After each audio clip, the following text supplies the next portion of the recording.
اشرف غني وایي طالبان او ملاتړي مې پرې نه ښودل بیا د افغانستان د جمهور رئیس سپکاوی وکړي.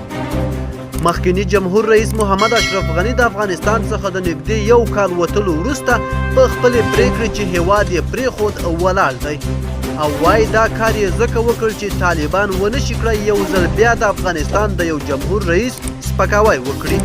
ښاغلي غني میرمنې او ګڼ شمېر نورو جګپوړو دولتي چارواکو د 2021 کال د اګست په 15مې په الوتکه کې هیواد پرېښود او لږه شیبه وروسته طالبان ارګ ته ننوتل.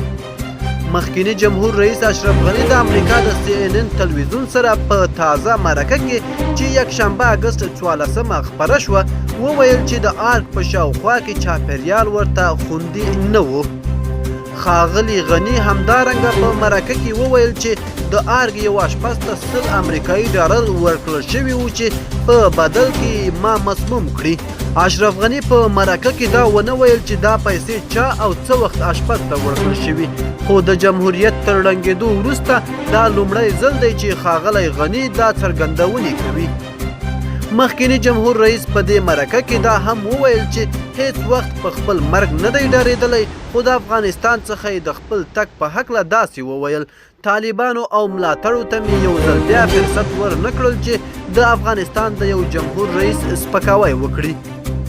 هغه په دې مرکه کې یو ځل بیا هغه ادعاوې رد کړې چې ګواکې د افغانستان څخه وتلو پر مهال یې د ځان سره 189 میلیونه امریکایي ډالر وړي دي.